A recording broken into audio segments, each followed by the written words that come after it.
ನಮ್ ಎಲ್ಲ ಉತ್ತರ ಕರ್ನಾಟಕದ ಮಂದಿಗೆ ಹೆಂಗಿದ್ದೀರಿ ಆರಾಮದೀರಿ ಅಂತ ತಿಳ್ಕೋತೀನಿ.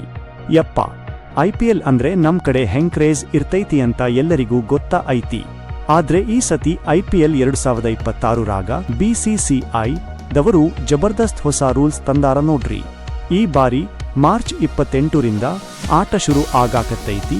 ಆದ್ರೆ ಆಟ ಶುರು ಆಗೋಕ್ಕಿಂತ ಮೊದಲ ಈ ಕಠಿಣ ನಿಯಮಗಳ ಬಗ್ಗೆ ನೀವು ತಿಳ್ಕೋಬೇಕಾತಿ. ಬರೀ ಹಂಗಾದ್ರ ತಡ ಮಾಡೋದು ಬೇಡ.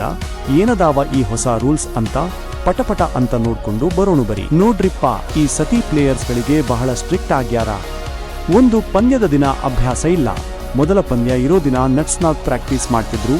ಆದ್ರೆ ಇನ್ಮುಂದೆ ಮ್ಯಾಚ್ ಇರೋ ದಿನ ಯಾವುದೇ ರೀತಿ ನೆಟ್ ಪ್ರಾಕ್ಟೀಸ್ ಅಥವಾ ಫೀಲ್ಡ್ ಟ್ರೈನಿಂಗ್ ಮಾಡೋ ಹಂಗಿಲ್ಲ. ಫೀಲ್ಡರ್ ಬೌಂಡರಿ ಲೈನ್ ಹತ್ರ ನಿಂತು ಕ್ಯಾಚ್ ಹಿಡಿಯುವಾಗ ಏನಾರ ಲೈನ್ ಮೇಲೆ ಕಾಲು ಇಟ್ರ ಅಥವಾ ಲೈನ್ಗೆ ಮೈ ತಾಕ್ತು ಅಂದ್ರೆ ಅದನ್ನ ಔಟ್ ಅಂತ ಕೊಡೋದಿಲ್ಲ, ಡೈರೆಕ್ಟ್ ಸಿಕ್ಸರ್ ಅಂತಾನ ಪರಿಗಣಿಸ್ತಾರ. 3. ಕ್ಯಾಪ್ ಹಾಕೋದು ಕಂಪಲ್ಸರಿ. ಈ ಆರೆಂಜ್ ಕ್ಯಾಪ್ ಮತ್ತೆ ಪರ್ಪಲ್ ಕ್ಯಾಪ್ ತಗೊಂಡವರು ಟಿವಿ ಮುಂದೆ ಬರುವಾಗ ಅದನ್ನ ಕಡ್ಡಾಯವಾಗಿ ಹಾಕೊಂಡಿರಬೇಕು. ಅದನ್ನ ಬಿಟ್ಟು ಶೋಕಿ ಮಾಡೋ ಹಂಗಿಲ್ಲ. 4. Pitch rule. ಒಂದು ಟೀಮ್ ಪ್ರಾಕ್ಟೀಸ್ ಮಾಡೋಕೆ ಬಳಸಿದ ಪಿಚ್ ನ ಇನ್ನೊಂದು ಟೀಮ್ ಬಳಸೋ ಹಂಗಿಲ್ಲ. ಯಾರ ಪಿಚ್ ಅವರದೇ ಇರಬೇಕು. 5.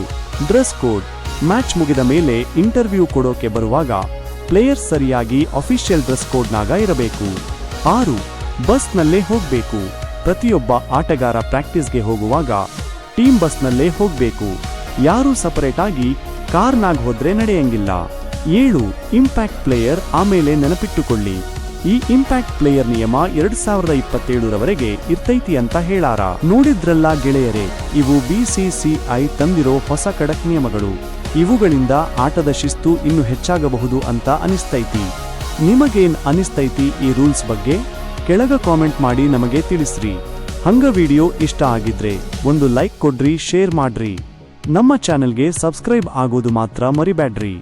ಮತ್ತೆ ಸಿಗೋಣ ಮುಂದಿನ ವಿಡಿಯೋದಾಗ. ಅಲ್ಲಿ ತನಕ ಆರಾಮ ಇರಿ. ನಮಸ್ಕಾರ.